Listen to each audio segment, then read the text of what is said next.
On my dad's birthday, my nephew looked at me and said, "Grandma told me you're not really family." Everyone just laughed. I smiled. That night, I froze his tuition account. By 8:55 a.m., my sister called me 22 times. When I finally answered, she screamed, "You're heartless." My nephew has always had some kind of issue with me. I've never figured out why, but he's made it clear in 1,000 little ways. Eye rolls, snide comments, acting like I'm invisible when I walk into a room. He's 17 now, old enough to know better, but too self-absorbed to care, and somehow still fed up with me. It was my dad's 50th birthday, a big one. He'd been planning it for months.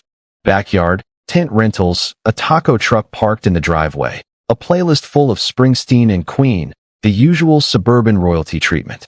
I drove in from Boston the night before, stayed at a hotel, even though I could have crashed at my parents' place. I've lived in the city for almost 15 years now, made decent money in finance, avoided a marriage I would have regretted, and quietly handled more family bills than I care to admit. But that's the thing. They always act like I'm just John, the guy who doesn't have kids, the one who works too much, the one who, for some reason, they love to leave out of things unless they need help. I've paid off hospital bills, helped with down payments, even funded my nephew Tyler's private high school tuition for the last 2 years. Not that he's ever said thank you. Tyler showed up to the party wearing designer sneakers I knew he didn't pay for, standing next to my sister, Marlene, like he was doing us all a favor. I hadn't even gotten a hello from either of them when it happened. Everyone was gathering for a photo by the fire pit. I stepped into the group and Tyler turned his head, looked me up and down, and said it in the most casual voice. "Grandma says, you're not really part of the family." Just like that. Flat, loud, no hesitation. The laughter was immediate, not the shocked kind. Real laughter. I heard my cousin snort. Someone clapped. My mom didn't say a word. My dad raised an eyebrow and smirked. I stood there and smiled like it didn't hit me in the gut, but it did hard. I went back to the hotel early. Didn't even say goodbye. Ordered a drink from the lobby bar, went upstairs, opened my laptop, and logged into the education account I'd set up for Tyler. There was enough in there to cover another year and a half at that expensive private school. I froze it with 3 clicks. No warning, no message, just done. At 8:55 the next morning, I had 22 missed calls from Marlene. I let them ring. At 10:12, I picked up. She didn't even say hello. "You're heartless. What kind of man punishes a kid for telling the truth?" I said exactly one thing before hanging up. "Tell Grandma thanks for the heads up." By noon, I got the first text from my mom. "We need to talk. What you did to Tyler was unnecessary." I ignored it. Then my dad texted, "Call your mother." Nope. I sat in my apartment that evening with the same drink in my hand, looking out the window while messages kept piling in. But I was already done with all of them. The mask was off. I knew where I stood. They laughed. They all laughed. So, let's see how funny it is when the tuition bills start hitting without me backing them. By Monday morning, the fallout had begun. I rolled over and saw 27 missed calls, 22 from Marlene, the rest from my parents. There was also a 9-minute voicemail from my sister, which I didn't listen to until later that night. I already knew the tone. I already knew the script. It started with rage, turned into guilt, and then ended with some line about how I was ruining Tyler's future over a joke. The word joke came up 3 times. Funny how none of them thought it was a joke when I was wiring tuition payments every semester or when I bailed them out last Christmas when they accidentally overspent and their mortgage check bounced. They never laughed then. She said Tyler didn't mean it the way it sounded, that he was just repeating something he heard, that I should be the bigger person, that I was making a 17-year-old pay for family drama. The thing is, Tyler didn't just repeat it. He stared me in the face when he said it. He meant every word and nobody corrected him, not even Marlene. They laughed. They all laughed. I ignored the message. Same with the next 5 texts from my mom who asked if I could be reasonable and not take this out on Tyler. Not a word about what he said. Not a word about how it made me feel. Just more reminders that I had the money and they didn't. By Tuesday morning, the panic hit a new gear. Marlene sent an email from her work account. The subject line said, "Urgent. We need to talk about Tyler's tuition." It was a desperate essay about how they didn't have any backup funds, how the school wouldn't offer scholarships mid-year, how his future was now uncertain because of my personal grudge. She said she didn't want to bring the whole family into it. But if I kept acting this way, I'd force her to. I laughed when I read that part because that's exactly what I wanted. That night, I logged into the accounts I had access to. Utilities, cell phone bills, even the automatic payment on the family SUV that I helped them refinance 2 years ago when they were drowning in debt. I didn't cancel anything, just paused it all. Let the payment date lapse.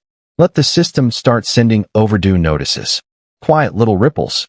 Wednesday morning, my dad called. His first words were, "What the hell do you think you're doing?" I didn't even flinch. I asked him one question. "Do you pay those bills?" He was quiet. I told him I had for the last 5 years since he hurt his back and couldn't work for a while since they started falling behind and nobody else in the family stepped up. Then I asked a second question. "Do you think Tyler should apologize?" He said nothing. Just breathe into the phone for a few seconds, then hang up. By Thursday, other relatives had gotten involved. My mom called my Aunt Linda, who's seen enough family chaos to write a book. Linda called me that night. I didn't sugarcoat anything. I told her exactly what was said at the party. She didn't even flinch. "You've been funding their lives while they mocked you behind your back. They should be on their knees." She wasn't exaggerating. She was being truthful. And I think that's what stung the most once word spread by Friday. Things had spiraled. My cousin Leo, who made his fortune in tech and knows exactly how this kind of freeloading works, called to say he'd heard. "I've been waiting years for you to stop letting them treat you like an ATM. Good for you." That same day, Marlene made one last attempt. Another email, less dramatic, more subdued. She wrote that maybe we could rebuild trust, figure out a way forward, and that she'd be open to a conversation. But still no apology. Not for the comment. Not for the years of entitlement. Not even for laughing. Too late. She didn't realize how far I was willing to go this time. Saturday morning brought a group text from my mom that read like a headline from a failing paper. "We need to talk as a family." Hours later, another, "Your father isn't sleeping. His blood pressure is high. You're upsetting everyone." No mention of Tyler's words. No accountability. Just guilt tactics, designed to reel me back in like a fish that finally slipped the hook. That afternoon, I got the voicemail I'd been waiting for. It was from Tyler's private school. A polite, clipped message from Ms. O'Brien, head of student financial services.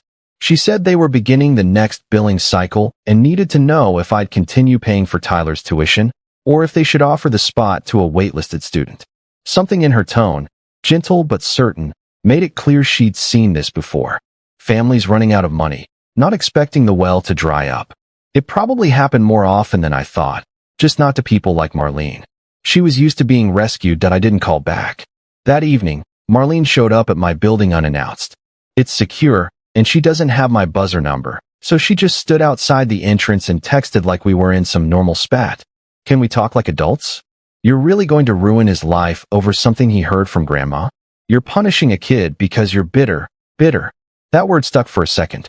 As if I hadn't covered years of her son's education without even a thank you card. As if I wasn't the one paying bills while she jetted off on beach vacations and posted Instagram quotes about manifesting abundance. I didn't respond. She waited outside for 20 minutes, then left. By the next morning, the group chat was in flames again. My mom, my dad, Marlene, and now my grandmother. She joined the circus too. She sent a long, dramatic message about how family sticks together and how money should never come between blood. Still, not a single word about what Tyler said. No acknowledgement. No accountability. Somehow, it was all my fault for reacting that I stared at her message and thought about the time I canceled my trip to Italy because Marlene's car broke down and she needed $2,000 overnight. I thought about the months I covered my parents' power bill when they couldn't keep the lights on, the medication, the groceries, the vacations I skipped, the life I postponed. Also, they could stay comfortable. That night, I went deeper. I logged into the credit union account my dad had asked me to manage years ago, back when he couldn't work after surgery. I was still a joint account holder. My name, my access, my money. There was a little over $6,000 in it. Quiet deposits I had made over the years. A slow trickle of help they never touched. Probably forgot it even existed. I transferred every last cent out. Not out of spite. Simply because I could. By Monday morning, the cracks started to show. My dad called 3 times before 8 a.m. I ignored them all. Then came the texts, short, sharp, dripping with authority. "Call me. We need to fix this. You've made your point. Now undo it. Still no apology. Not once. 10 minutes later, Marlene sent a screenshot of an email from Tyler's school. They were initiating withdrawal paperwork for non-payment. Please fix this, she wrote. I muted the chat and leaned back, watching it all unravel from a safe distance. They were finally learning what it meant to lose their safety net. And this was only the beginning. By Tuesday morning, silence. No calls. No texts. Nothing in the group chat. But it wasn't peace. Not really. It was the silence that comes before a storm. I know my family too well to mistake it for surrender. When they go quiet, it means they're regrouping. That afternoon, my phone rang. Unknown number. I let it go to voicemail. When I played it back, I had to listen twice. It wasn't the finance office this time. It was the head of disciplinary affairs. Her voice was calm, almost rehearsed, as she explained that Tyler had been caught cheating during a midterm. Several students had come forward. One even turned in photographic proof of a cheat sheet tucked inside his sleeve. An investigation was underway. Expulsion was on the table. I sat there on the couch, staring out the window while the voicemail played on. They had been fighting me tooth and nail over tuition, screaming about fairness and cruelty, while Tyler was wrecking his own future in secret. When the message ended, I didn't call the school. I just forwarded the voicemail to Marlene. No text, no explanation. 3 minutes later, she called. No yelling this time. Her voice was flat, cracked open. She said she had no idea. Said Tyler would never do that. Claimed the school was retaliating because of the payment delay.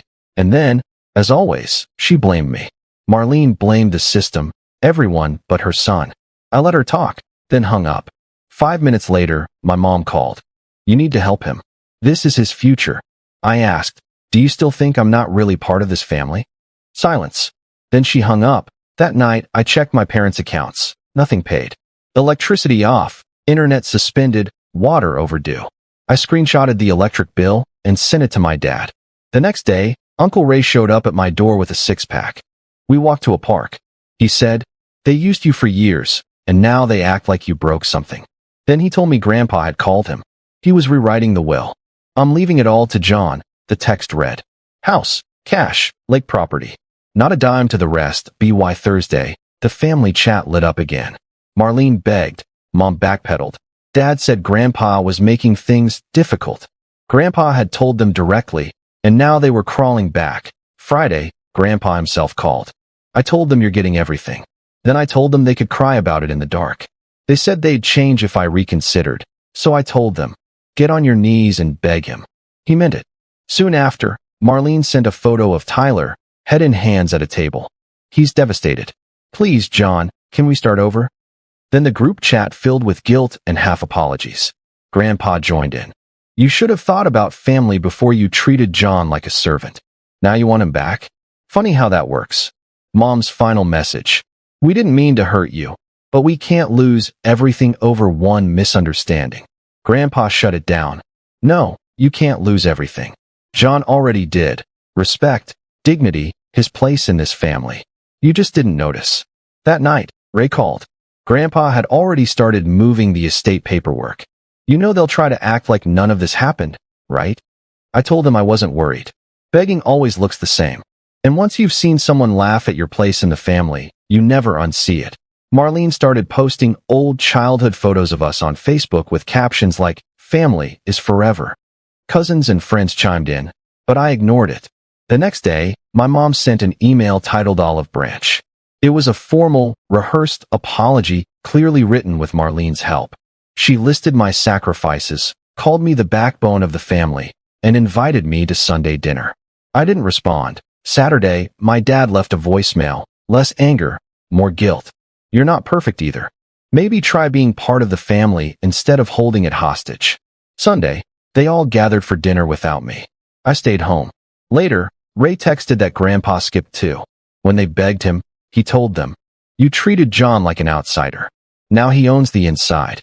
That night, Marlene messaged privately. Can we at least talk one-on-one? I left it unread.